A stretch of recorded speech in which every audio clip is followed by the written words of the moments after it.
and welcome to another episode of Unorthodox Cooking. Today we are going to make Vasilopita, a traditional New Year's cake often done in Europe, sometimes called the king cake or the Christ cake. So what happens is you get a coin and you wrap it up and stick it in the batter. Then everybody gets a piece on New Year's Day, and the one who gets the piece with the coin gets to have luck for the year and whatever they like to have luck in. Okay, going through the ingredients, we have a stick of butter, it could be salted or unsalted or salt reduced, some caster sugar, 250 to 500 grams depending on how sweet you like your batter, 2 oranges to cut and squeeze, and we also need the rind of that to put into the cake batter, some beer, again optional, but I really like the taste and the flavour of that with orange, and it also makes the cake light and fluffy, so I always include that. Some of the mixed peel that you can buy in a packet. It's already got a glacé sort of orange and lemon mixed together. Greek yogurt, you can use any type. You can even use flavoured yogurt, but preferably one that works really well with orange. Sometimes I use cranberry or pomegranate juice as well. A really good vanilla essence or a vanilla powder or sugar, whichever one you prefer, but make sure that it's one that you know that works really well. 3 to 5 eggs, depending on how you like your batter to taste. Some white flour and some spray olive oil. Again, with the KISS principle, keep it simple, stupid. I've just got a couple of utensils, a bowl, the tray that I'm going to cook it in. The only thing missing here is the lucky coin, but I'll bring that out a little bit later. And here are a few extra utensils you might need to use throughout the process. First up, I'm just going to melt the butter. I'm going to stick it in the microwave. Hopefully it'll close it a bit better. Set the knob for a minute. So while the butter is softening, I just grate a little bit of the rind into the bowl. That's optional because I've got the rind, but I like to use as much as I can. So I squeeze the juice from the orange in there, and that's all happily in there. I don't have to worry about all of it going in. It's more for flavour. I'm about to add all the other wet ingredients.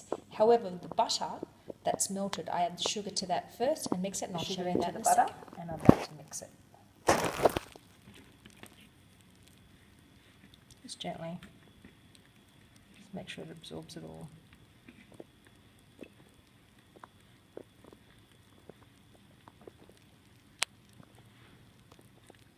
That's it. Give it a bit more of a squish around, make sure that all of the sugar is cut over with the butter.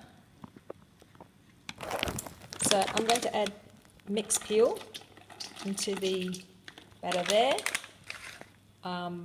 There's some sweet and creamy yogurt. I'm going to get a large ladle and about 2 cupfuls of that go in there. So it's about the size of a small drinking glass. And you can usually 2 tubs of 500 grams or about 3 250 ml tubs of yogurt. You could also use sour cream and any other kind of cream to make this cake. Now I pour the beer in. That's it. That's all you need. A swig. So in here I've added the 3 eggs, the vanilla sugar and the beer, the oranges and the zest and the peel and the yogurt. There's also something I forgot to mention, which I'm really sorry about, but a teaspoon of baking powder also goes in here as well. So as you can see, I've just mixed it all up, the same ingredients I just left you with, making sure that it's sort of congealed together. And next I'm going to add the butter. I've added the butter and the sugar to the mix, and I'm just about to stir it. Now people ask me why I do that to the sugar. It's because I don't want it to fully dissolve yet. I want the oil to coat it a little and make sure that it spreads through the cake quite evenly, because sugar has a tendency to drop in a batter. Okay, after mixing it all in, feel everything quite heavy. It's nice and heavy. All the ingredients are ready to go. Now we add the flour. Again, just adding the flour, not sifted, not worrying about anything. Just chuck it in, mix it until you get a nice cake batter consistency. As you can see, I'm not too fussed. I'll just keep mixing and adding. I'll just do exactly the same thing. I don't worry about air bubbles or flour that's not mixed in yet. If it's really big, I'll get a whisk.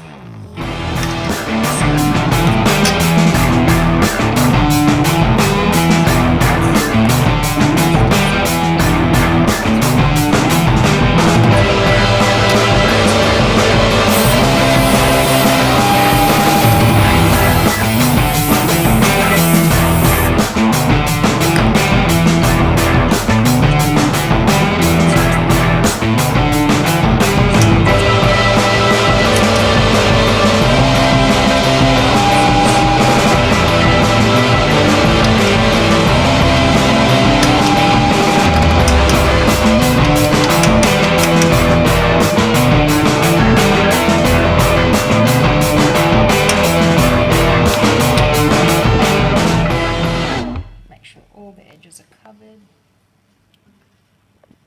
Don't worry about mess. That's what cooking's for. It's all about making mess in the name of yumminess. So that's done there, and I'm ready to put the batter in. So I've washed and dried the coin. I'm about to wrap it in foil so that I can place it in the batter after. So that's the wrap coin. It's ready to go. And I simply pour it in.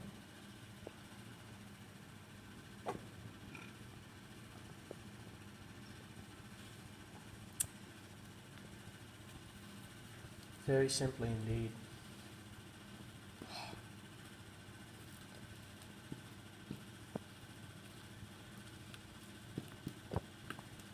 I just give the tin a little shake and I leave it.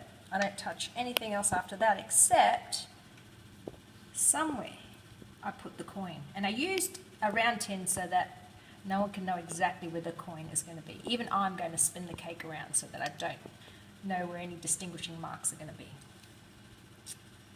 Hey Tom, you want to lick the bowl? No worries, as soon as we're done. So, I'll just give it a little wiggle. Aye. So that's the batter. I'm going to pick an area, put the coin in, shake it again. I'll close it up and make sure that there's no other marks. A few more just to make sure that I never ever get it right. And it's ready to go into the oven. Now the oven's preheated to 180 degrees if it's not fan force, and fan force it's 170 degrees. Alright, I'll see you soon. The cake batter's in the oven and I'll be back when it's a light golden brown colour. When you poke it with a skewer and it comes out clean, it is ready.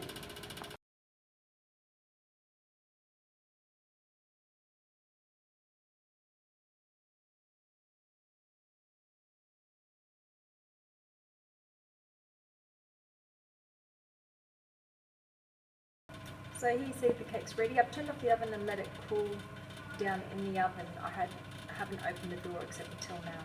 So the cake falls down a little bit and has a nice slight curve. So I've taken the cake out of the oven and stuck it into a tray and I'm about to decorate it. You can be as creative as you like, but I'm just going to use some icing sugar and some numbers I cut out of raspberry frogs. And now we have our finished cake. I've laid a towel down so that the icing sugar is easier to pick up. Enjoy making yours. Happy New Year.